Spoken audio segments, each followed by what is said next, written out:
Welcome to Beat Diabetes. I'm Dennis Pollock, and today we're going to talk about making the necessary adjustments to whip the monster of diabetes. And I have to give you a warning, so just be prepared. I'm going to talk about golf for a few minutes. Not because this is a golf channel or I'm just so enthusiastic about golf that I've got to talk about it, but I want to make a point, make an illustration. Then we'll get to the diabetes part. So just hang in there and be patient. Well, the other day I was looking at my YouTube feed and I saw a golf match between President Trump, this was back before he was reelected, and a golf professional named Bryson DeChambeau. And I thought that was curious. I wanted to see, number one, what is President Trump like when he's just talking normally and he's not trying to be so presidential? Just curious about that. And then secondly, I had seen President Trump's golf swing a few times on the news. Wasn't very impressed. It's kind of an awkward swing. And some people talk like he's a pretty good golfer. So I thought, okay, let's just see how good he is with a swing like that. Of course, he's not a young man. He's 78 years old, I think, when this video was made, which is what he is now. It was made about 8 months ago. So I watched much of the video. It was kind of an attempt by Bryson DeChambeau, who is like one of the top professional golfers of these days, playing with Trump, not against each other, but both putting their scores together to try to beat 50, I think is what they did. And I think they got real close. I think they got up to about 50 for 18 holes. But they were playing from the short tees, so that helped. And then they played whoever got the best shot. That was the shot they took. So they had some advantages. Anyway, I was curious about can President Trump actually play very well? You remember when there was a debate between him and President Biden, they were kind of going back and forth about who could win. Well, I've never seen President Biden play golf, but having watched President Trump, I noticed a couple of things. Number one, he actually hits the ball well for having such an unusual swing, let's put it that way. One of the things that stands out when you watch President Trump swing his golf club is that he takes a very small, short backswing. When you talk about swinging at a golf ball, there's two parts to it. You've got to do the backswing where you pull your club back, and then you do the front swing. I don't guess they call it a front swing, but that's what it is. You swing forward. And a professional looks like this. And this is a picture of Bryson DeChambeau. And you see his hands on, this is pretty much at the top of his head. It was hard to get it at the exact moment when he stopped going back and started going forward because he swings so fast. But you notice that his hands are about level with his head. And his golf club is parallel to the ground, or very close to parallel, almost parallel to the ground. Now, again, President Trump, when he does a backswing, and here's President Trump's backswing, this is as far as he goes back, which is not far at all. I mean, I'd almost call this a quarter backswing. His hands are at chest level. They're not even close to his head. His club isn't anywhere close to parallel to the ground. So he just draws that club back a little ways, and then he starts swinging forward. So, and I'm not trying to make fun of our president. He actually plays well, and he could certainly beat me. I used to love golf when I was a teenager and in my early 20s, and I was never that great. And not only could he beat me today, he could beat the 25-year-old Dennis. I mean, he actually manages to hit the ball pretty well. He hits it solid. He never flubs it. He never drives it way off to the right or the left. They call it a shank or a wild slice. He's actually quite a good golfer, and I imagine when he was in his 30s or so, he was even better. But he plays well. So he manages to make it work, but that backswing, I just can't get over how short a backswing he has. So YouTube figured out that I was kind of interested in watching golf matches, so they recommended another feed to me, or another video in my feed, I should say. And this was Gary Player against some YouTube golfer. I think his name is Grant Horvat.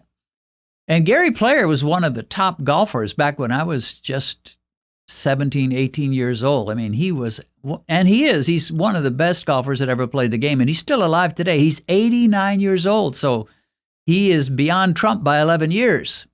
So I watched a little bit of that, didn't have time to watch the whole video, but I watched a little bit, and I was surprised because Gary Player's backswing looks about like Trump's backswing. Let's look at his picture.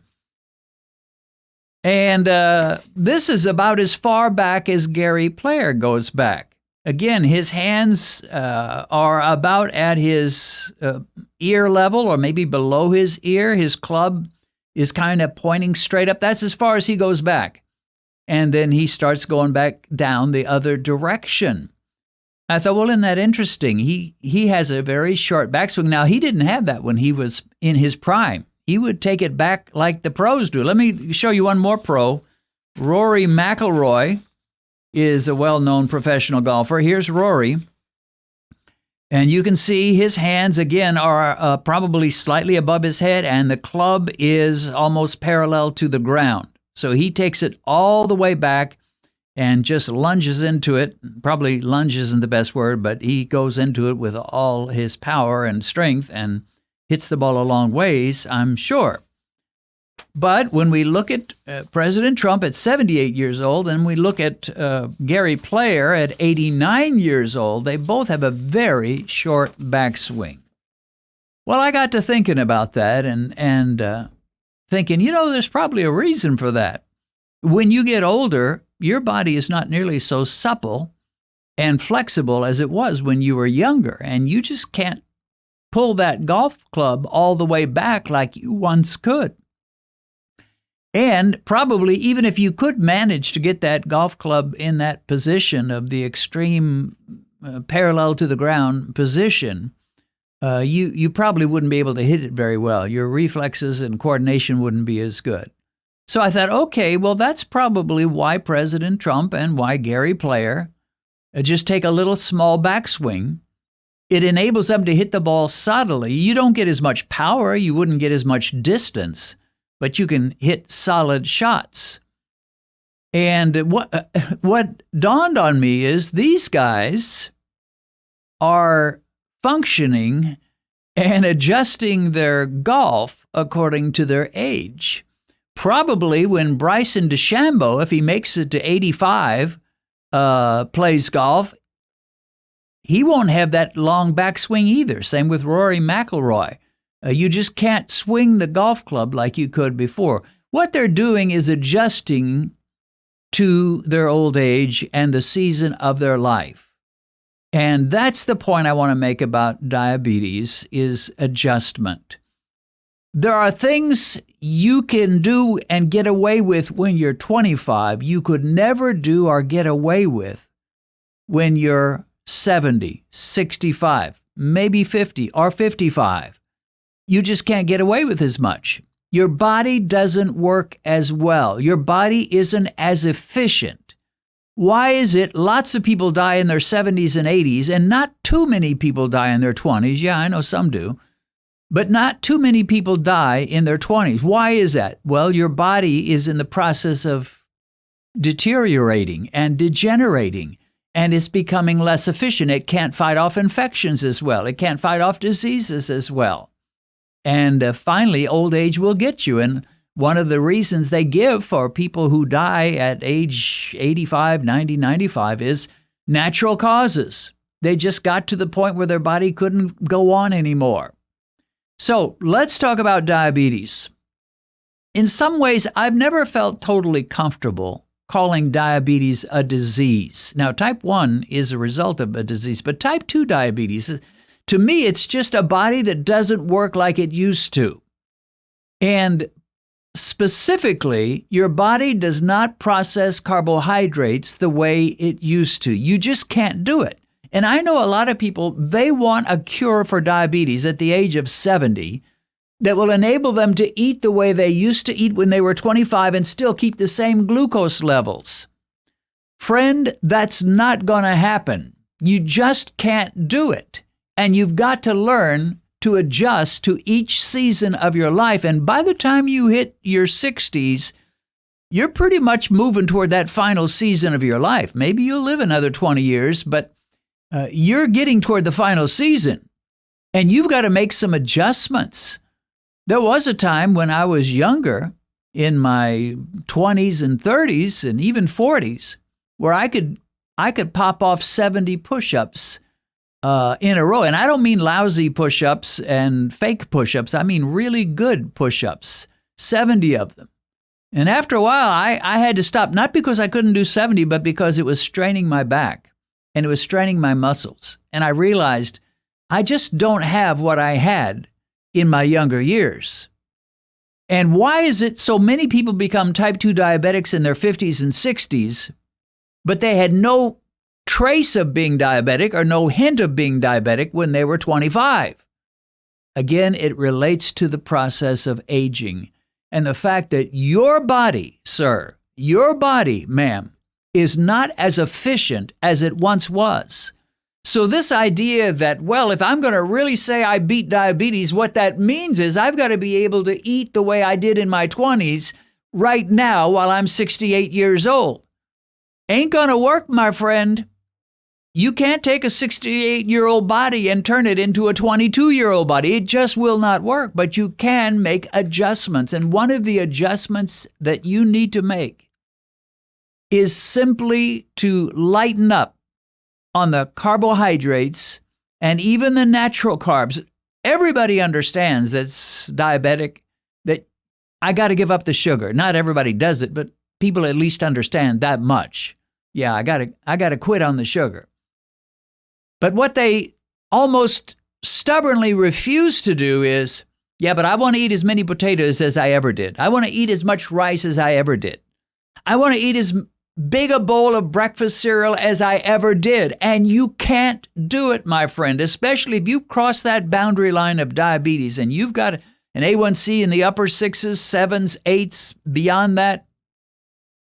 You cannot eat carbohydrates and starches, even if they're healthy carbs, let alone junk carbs like candy and all kinds of junk that we eat, fruit pies and all of that. Moon pies, Little Debbie's, Twinkies, and so forth. But not only must you give up that junk, even the ones you're so desperate to cling on to, like potatoes. You're like, well, they're healthy, they're natural. Or like bananas, they're healthy, they're natural. Yeah, they might have been perfect for you when you were 22. They are not perfect for you now. And one of the things people find is if they're willing to make the adjustment and say, I'm an old guy, I'm an old gal, I'm just not what I was when I was 22. I admit it, that's me. I'm not what I was when I was in my 20s.